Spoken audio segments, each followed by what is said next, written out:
अरे दोस्तों, motive cartoon में आपका स्वागत है। अगर आपको मोटिवेशनल कहानियाँ पसंद हैं, तो अभी सब्सक्राइब करो, लाइक करो और कमेंट में यस लिखो। चलो कहानी शुरू करते हैं। माँ का मायका।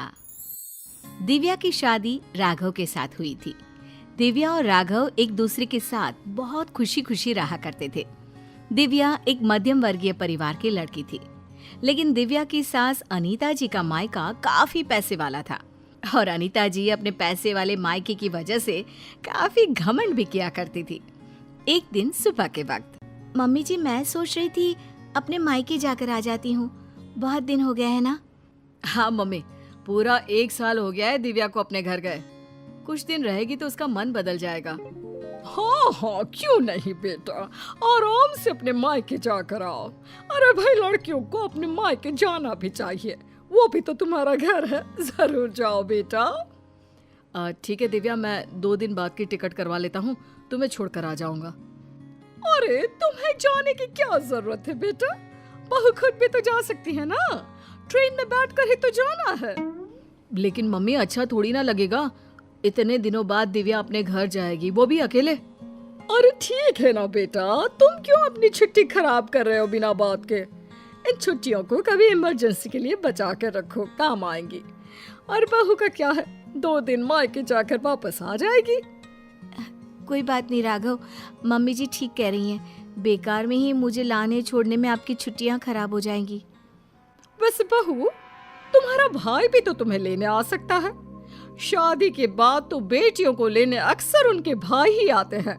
तुम्हारी मम्मी ने नहीं बताया तुम्हें? कोई बात नहीं मम्मी जी, अभी आप ही ने तो कहा ना कि मैं अकेले जा सकती हूँ, तो मैं अकेले चली जाऊंगी। अरे बहू, कहीं ऐसा तो नहीं ना कि किराए के पैसों की वजह से तुम्हारा भाई तुम्हें लेने नहीं आ रहा। तुम्हारे मायके वाले सोच रहे होंगे कि बिना बात का खर्चा जो हो जाएगा उनका। मम्मी, अब दिव्या से ऐसे क्यों कह रही हैं? अरे तो इसमें गलत क्या कह रही हूँ भाई, पैसों की चिंता सबको होती है। नहीं मम्मी, ऐसी कोई बात नहीं है। मेरे घर वाले मेरे किराए के पैसे तो कम से कम खर्च कर ही सकते हैं। 2 दिन के बाद दिव्या अकेले ही अपने मायके चली जाती है। उसके मायके जाने के बाद, राघव बेटा, तुम्हारी शादी ना हमने गलत घर में कर दी। अब क्या हुआ माँ? दिव्या से कोई शिकायत है क्या आपको? आपने मुझे उसके घर भी नहीं जाने दिया। अरे क्या करेगा वहां जाकर, जब भी जाता है ढंग के तोहफे तक नहीं देते वो लोग। वो तो ये भी नहीं जानते कि दामाद की खातिरदारी कैसे करनी चाहिए। मम्मी, आजकल के जमाने में कौन इन सब बातों के बारे में सोचता है? कभी तेरे पापा से पूछना, आज भी मेरे साथ जब मायके जाते हैं ना तेरी नानी के घर, तो पूछ कितनी खातिरदारी होती है उनकी वहां पर। और तोहफे तो इतने देती है तेरी नानी कि घर ही भर जाता है मेरा तो। लेकिन मम्मी, वो आपके मायके की परंपरा है ना, सब जगह ऐसा हो ये जरूरी तो नहीं। और हम दिव्या के घर वालों से ऐसी उम्मीद कैसे रख सकते हैं? अच्छा नहीं लगता मम्मी। ओफो, आजकल के लड़के ना शादी होते ही अपने पत्नी के साइड लेना शुरू कर देते हैं। अब देखना, आएगी तुम्हारी पत्नी खाली हाथ अपने मायके से। कुछ दिनों के बाद दिव्या अपने मायके से लौट कर आती है और वो अपनी मम्मी के दिए हुए गिफ्ट अपनी सास अनीता जी को दिखाती है। मम्मी जी ये देखिए, मेरी मम्मी ने मुझे साड़ी दी है, राघव के लिए शर्ट और आपके लिए भी एक साड़ी भेजी है। बस? और कुछ नहीं रखा तुम्हारी मम्मी ने? अरे इतने दिनों के बाद मायके गई थी। मुझे तो लगा भाई अपने मायके से ढेर सारी चीज मिलेगी तुम्हें। ऐसी बात नहीं है मम्मी जी, वो लोग तो मुझे बहुत सारी चीजें देने की कोशिश कर रहे थे, लेकिन मुझे ये सब अच्छा नहीं लगता। हाँ मम्मी, मैंने ही दिव्या से मना किया था, बिना बात के किसी से चीज लेना अच्छी बात नहीं है। तुम्हारी नानी होती ना बेटा, तो मुझे कभी इस तरह नहीं आने देती। मेरे मायके की तो बात पूछो ही मत। जब भी जाती हूँ इतने सारे गिफ्ट मिलते हैं, क्या बताऊं। बस मुझे तो कभी कुछ खरीदने की नौबत ही नहीं आई। कभी कोई साड़ी, कभी कोई सामान मैंने खुद के हाथों से इतने सालों में नहीं खरीदा। सब कुछ तुम्हारी नानी ने दिया है मुझे। मम्मी, अब वक्त बदल गया है, वो आपका मायका है, दिव्या का परिवार पूरी तरह से अलग है। हाँ मम्मी जी, और वैसे भी सबका परिवार एक जैसा नहीं होता ना, और मुझे मेरे परिवार से कोई शिकायत भी नहीं है। कुछ दिनों के बाद अनीता जी अपने मायके जाती है और जब वहां से लौट कर आती है तो बैग भर भर के गिफ्ट लेकर आती हैं। देखो बहू, इसे कहते हैं मायके से आना।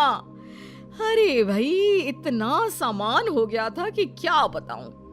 अरे वाह मम्मी जी, ये तो बहुत अच्छी बात है, आपको इतनी सारी चीजें मिली हैं। वही तो, और एक तुम्हारे मायके वाले हैं, ठीक से मिठाई भी नहीं भेज सकते बेटी के ससुराल वालों के लिए। मम्मी जी, आप ऐसा क्यों कह रही हैं? देखो तो सही बहू, मेरी माँ ने पूरे 5 डब्बे रखे मिठाई के। इसे कहते हैं बेटी को विदा करना। तुम्हारी तरह नहीं खाली हाथ भिजवा दिया। बस करिए मम्मी, दिव्या आपकी बहू है, आप उससे इस तरह बात करेंगे तो वो क्या समझेगी। राघव के बार बार समझाने पर भी अनीता जी पर कोई असर नहीं होता और वो कभी भी दिव्या को उसके मायके के लिए भला बुरा सुनाती ही रहती है। एक बार अनीता जी की तबीयत बहुत खराब हो जाती है। मम्मी जी देखिए, आपको बिस्तर से उठने की कोई जरूरत नहीं है, आप आराम कीजिए, आपको जो भी चाहिएगा मैं लाकर दे दूंगी।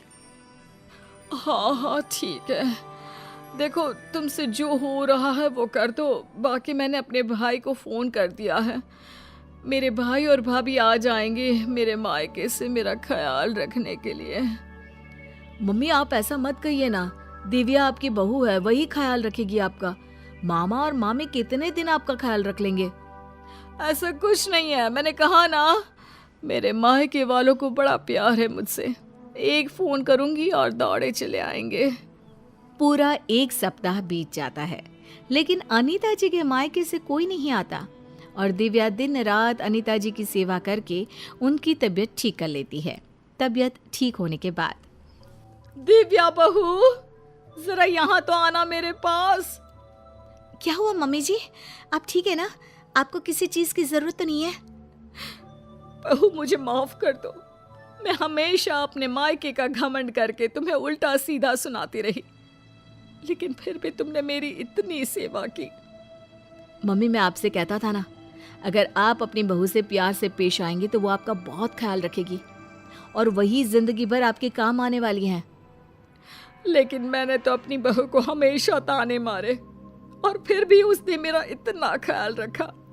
मुझे माफ कर दोगी ना दिव्या? अरे मम्मी जी ऐसा मत कहिए, आप हमेशा मेरे मायके वालों को भला बुरा कहती रहती थी, लेकिन एक बात बताऊं, सबके घर वाले ना अलग अलग होते हैं, सबका अपना अपना नेचर होता है, लेकिन इसका मतलब ये नहीं कि मेरे मायके वाले मुझे प्यार नहीं करते, और इसका मतलब ये भी नहीं कि आप मुझे प्यार नहीं करती, है ना सच?